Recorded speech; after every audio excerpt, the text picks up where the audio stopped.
আসসালামু আলাইকুম। আমি পলিশ ব্লগের পলি বলছি কুষ্টিয়া থেকে। আমার নতুন আরেকটি ব্লগে সবাইকে স্বাগতম। আপনারা কেমন আছেন? নিশ্চয়ই ভালো আছেন। আমিও আমার পরিবার আল্লাহর রহমতে ভালো আছি।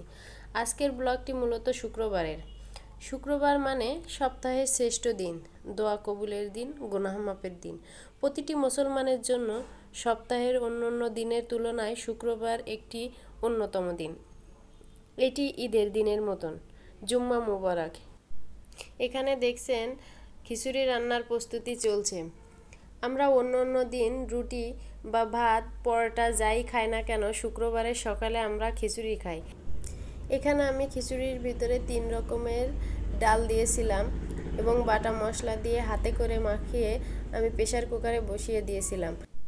প্রেসার কুকারে খিচুড়ি রান্না করলে অনেক নরম হয়, খেতে খুব টেস্টি হয়, যার কারণে আমি সবসময় প্রেসার কুকারে রান্না করি। খিচুড়ির সঙ্গে ছিল টমেটো, শসা, পেঁয়াজ মরিচের ভর্তা, ডিম ভাজি। দুপুরের রান্নাটা আর আপনাদের সঙ্গে শেয়ার করলাম না। দুপুরের রান্না বান্না শেষ করে খাওয়া দাওয়া করে একটু রেস্ট নিয়ে বিকালে বের হয়েছিলাম বৈশাখী মেলায়। পয়লা বৈশাখ চলে গেলে কি হবে, বৈশাখী মেলা কিন্তু সারা মাস জুড়েই থাকছে। এবার ঈদে তেমন মজা করতে পারি নাই অসুস্থতার কারণে, তাই ভাবলাম আজ যেহেতু পয়লা বৈশাখের মেলাটা এখনও আছে, যাই বৈশাখী মেলায় একটু ঘুরে আসি, মনটাও ভালো লাগবে। এই মেলাটাতে বেশি ভিড় ছিল না, গরম থাকা সত্ত্বেও অত বেশি গরম লাগছিল না। মেলার স্টলগুলো ছিল অনেক ফাঁকা ফাঁকা। মেলাতে ছিল নাগরদোলা। বৈশাখী মেলার মূল আকর্ষণ নাগরদোলা। বাচ্চাদের জন্য ছিল অনেক রাইডস, নৌকা, যেখানে বাচ্চারা অনেক মজা করেছে। আমার গত ব্লগটি যারা দেখেছেন তাদেরকে অসংখ্য ধন্যবাদ।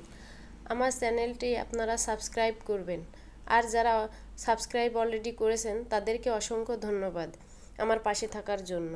আর যদি আমার এই বৈশাখী মেলার ব্লগটি আপনাদের ভালো লেগে থাকে, নিশ্চয়ই আপনারা কমেন্টে জানাবেন। আর যদি বেশি ভালো লেগে থাকে তাহলে ফ্রেন্ডস এবং ফ্যামিলির মধ্যে শেয়ার করবেন। আজ কয়েকদিন বাইরে প্রচুর গরম পড়েছে। আমাদের উচিত এই গরমে বেশি বেশি পানি পান করা এবং তরল জাতীয় খাদ্য খাবার খাওয়া, এবং বাইরে যখন বের হই তখন ছাতা নিয়ে বের হওয়া, সর্বোপরি সচেতন থাকা।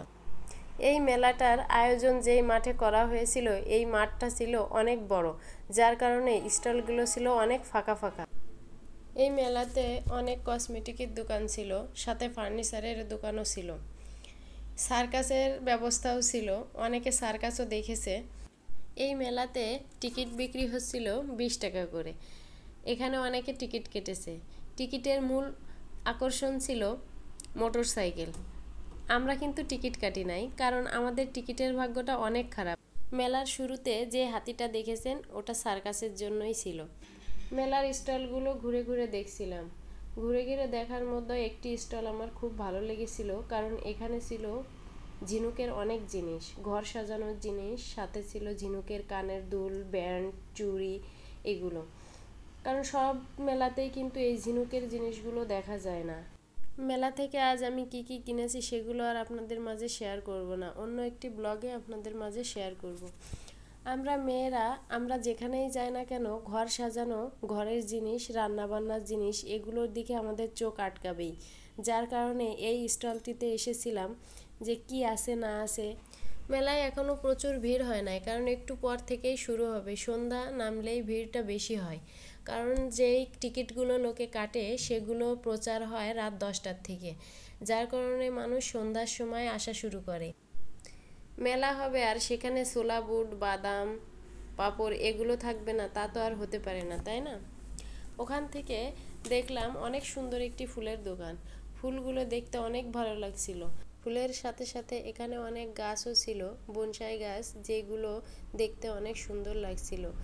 একটি ফুলের স্টলের পাশে আরেকটি স্টলও ছিল, একই ধরনের ফুল ছিল, ফুলের দামের পার্থক্য ছিল। মেলায় ঘুরে যেটা দেখলাম, মেলার জিনিসের অনেক দাম। মেলায় ঘুরতে ঘুরতে কখন সন্ধ্যা হয়ে গেল কিছুই বুঝতে পারলাম না। দিনের থেকে মেলায় রাতের ভিউটা অনেক সুন্দর লাগছিল, কারণ প্রত্যেকটা স্টলেই ছিল লাইটিং করা। দিনে তো এগুলো দেখা যায় না, যার কারণে রাত্রে অনেক ভালো লাগছিল। দূর থেকে অল্প একটু ক্যাপচার করলাম, কারণ ওখান থেকে আমাদের বাসাটা অনেক দূরে, যার কারণে ভাবলাম তাড়াতাড়ি বাসায় যেতে হবে, রাত হয়ে যাচ্ছে।